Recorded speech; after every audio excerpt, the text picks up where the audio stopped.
राजस्थान विधानसभा में महिला सुरक्षा पर अपनी ही सरकार को घेरने वाले मंत्री राजेंद्र गुढ़ा की कुर्सी चली गई।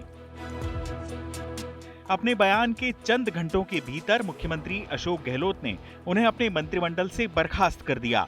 गुढ़ा ने महिलाओं पर होने वाले अत्याचारों को लेकर अपनी ही सरकार को गिरेबान में झांकने की नसीहत दी थी।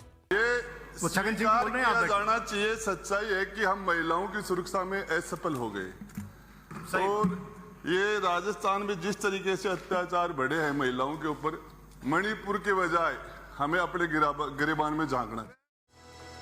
जिस वक्त गुढ़ा ने ये बात कही तब राजस्थान विधानसभा में कांग्रेस विधायक मणिपुर हिंसा पर हाथों में तख्तियां लहरा रहे थे। मणिपुर हिंसा के मसले पर देश भर के कांग्रेस नेता मुखर होकर प्रधानमंत्री नरेंद्र मोदी पर निशाना साध रहे थे। वो कह रहे थे कि लोकतंत्र खतरे में है, संविधान की धज्जियां उड़ रही हैं। ऐसे में अपने ही विधायक का अपनी ही सरकार के खिलाफ ऐसा बयान कांग्रेस को कैसे रास आ सकता था। नतीजा ये हुआ कि गहलोत ने फौरन राज्यपाल से उन्हें हटाने की अनुशंसा कर डाली। इस बारे में सवाल पूछे जाने पर सीएम गहलोत ने सफाई दी और बोले कि यह पार्टी का अंदरूनी मसला है। वहीं बीजेपी का कहना है कि गहलोत ने यह कदम कांग्रेस आलाकमान के इशारे पर उठाया है। सर, कल ही मंत्री राजेंद्र गुढ़ा का उन्हें बर्खास्त किया गया। राजेंद्र गुढ़ा को क्या कारण रहे? लगातार सरकार को घेरते आ रहे थे। वो एक सभा के अंदर उन्होंने यहाँ तक कह दिया कि सबसे भ्रष्ट सरकार जो है वो हमारी सरकार है, और कल उन्होंने विधानसभा के अंदर सरकार को बैकफुट पर ला दिया। ये हमारी पार्टी का अंदरूनी मामला है और इस पे हम लोग अपने हिसाब से ही चर्चा करते हैं।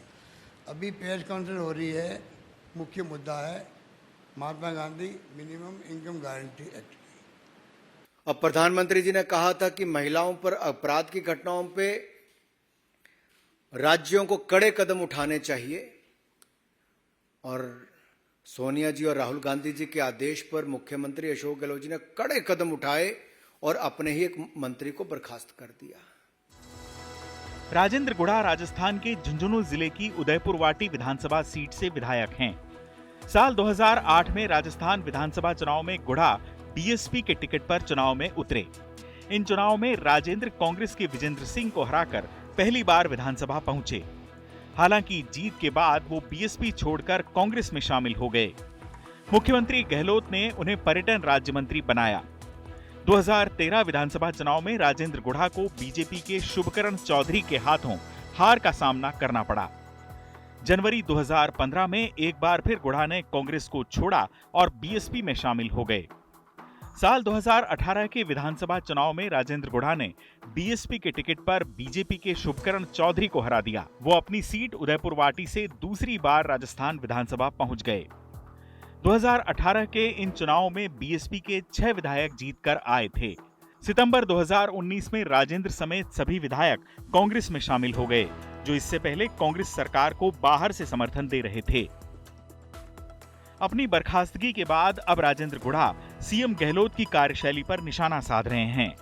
उन्होंने कहा कि उन्हें मंत्री पद से हटाने से कुछ नहीं होगा, चाहे उन्हें जेल में ही क्यों न डाल दिया जाए, वो विधानसभा में गहलोत से सीधे 1-to-1 सवाल जवाब करेंगे।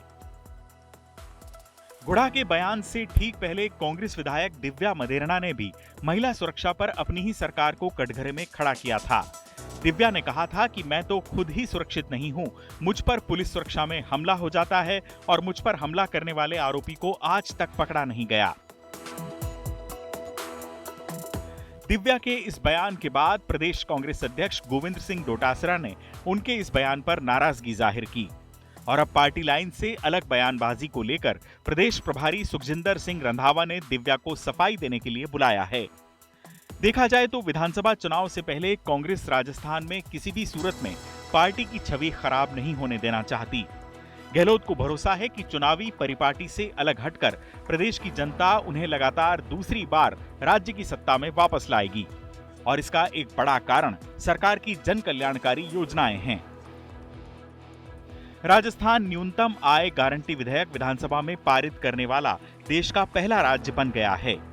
इससे पहले भी राजस्थान में राइट टू हेल्थ कानून, युवाओं के लिए बेरोजगारी भत्ता, मुख्यमंत्री चिरंजीवी स्वास्थ्य बीमा योजना, मुख्यमंत्री चिरंजीवी दुर्घटना बीमा योजना, मुख्यमंत्री निशुल्क बिजली योजना, मुख्यमंत्री निशुल्क कृषि बिजली योजना, अन्नपूर्णा फूड पैकेट योजना जैसी अनेक योजनाएं सुर्खियां बटोरती रही हैं।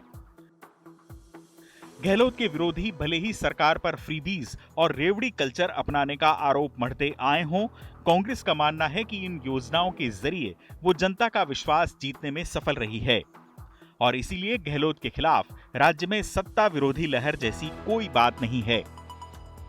चुनाव आज तक।